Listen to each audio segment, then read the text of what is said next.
बेहतरीन लोगों को नमस्कार। इस वीडियो में बात करते हैं एक केस स्टडी की, जिसमें पेशेंट का जो पीएसए है काफ़ी ज़्यादा बढ़ा हुआ था और उसके साथ साथ उसकी किडनी में भी कुछ डिसऑर्डर थी। इनकी 20 की रिपोर्ट है। इनकी पीएसए 29.7, नाम इनका विजय, और मेरे पास जो केस हिस्ट्री है H192 है। H192 विजय, एज 66, मेल।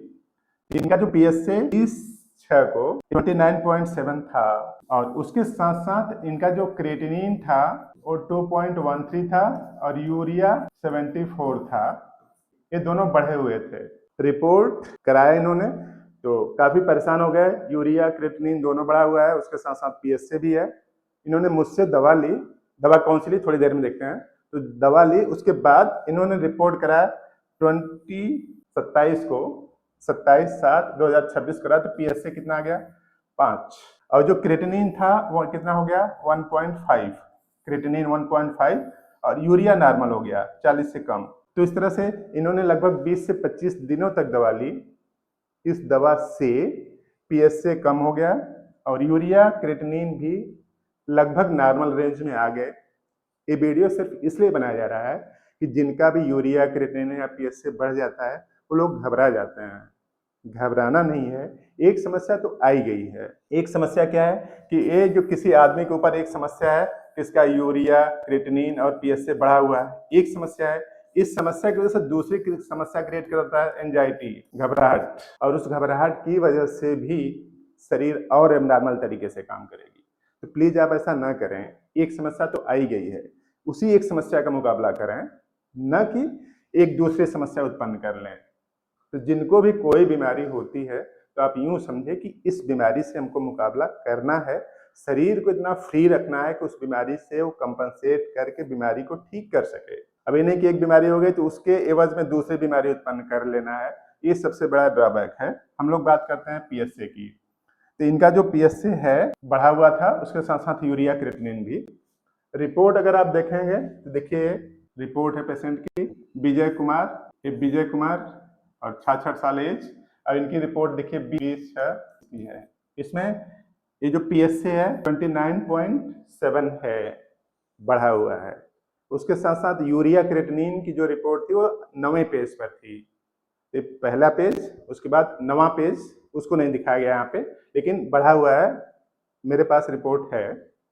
तो ये पीएसए है 20/6/2026 की। और उसके बाद इन्होंने मुझसे कुछ स्टेटमेंट ली। कौन सी दवा थोड़ी देर में बताते हैं। तो अब फिर दूसरी बार रिपोर्ट कराया, वो कितने? 27/6/2026 को।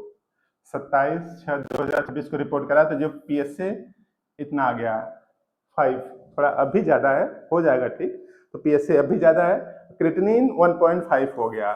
क्रिएटिनिन 1.5, यूरिया नॉर्मल हो गई 27/6 को। यानी 25 से 30 दिनों तक इन्होंने दवा यूज किया और उस दवा को यूज करने से इनका यूरिया क्रिएटिनिन नॉर्मल हो गया। तो आपका भी कोई बीमारी है तो ठीक हो सकती है, बस घबराना नहीं है। किसी होम्योपैथिक डॉक्टर को दिखाना है और उस होम्योपैथिक डॉक्टर को अपनी पूरी बात बताना है। इधर उधर की चीजें नहीं। लोग बताने लगते हैं तो दुनियादारी की, यहाँ हॉस्पिटल में दिखाया, उस हॉस्पिटल में दिखाया, इससे किसी भी डॉक्टर का कुछ भी इंफॉर्मेशन नहीं मिलती है। किसी भी होम्योपैथिक डॉक्टर मिले सिर्फ अपने बारे में बताएं, कुछ आपकी रियल दिक्कत क्या क्या है। स्टोरी सुनाने से कोई फायदा नहीं कि आप यहाँ गए, उस हॉस्पिटल में दिखाया, उस हॉस्पिटल में दिखाया, ऐसे किया वो किया, उससे क्या मतलब है। हमें पेशेंट का इंडिविजुअलाइजेशन चाहिए, पेशेंट की रियल इंफॉर्मेशन चाहिए, जिससे कि बीमारी ठीक हो सकती है। दुनिया भर की इधर उधर की बात बताएंगे, कुछ होगा नहीं उससे। तो इनको जो दवा दी गई, लाइकोपोडियम दी गई, हफ्ते में 1 दिन, 4 बूंद 5-5 मिनट में 3 बार। और जिस दिन लाइकोपोडियम दी जाती थी और कोई दवा नहीं दी जाती थी। तो लाइकोपोडियम दी गई और हाइड्रेस्टिस सुबह शाम, नक्सवोमिका दोपहर रात, एक R64 ड्रॉप, एल सीरम और बायोकेमिकल। ये प्रिस्क्रिप्शन है। तो R64 ड्रॉप्स 15 ड्रॉप 3 टाइम दी गई इनको, और L serum 7X 15 drop 3 time, इन थोड़े से पानी में घोल करके दिया गया। और bio combination 28 number, 4 tablet 3 time.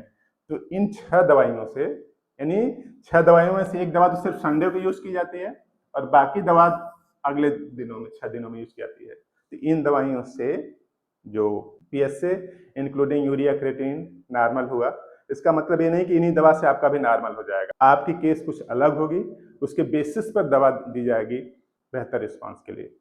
इसी तरीके के और काम की वीडियो आप देखें, इन्फॉर्मेशन बढ़ाएं, बीमार होने की संभावना कम करें और एंजाइटी लेवल को भी बैलेंस करें। आपने पूरा वीडियो देखा, थैंक यू।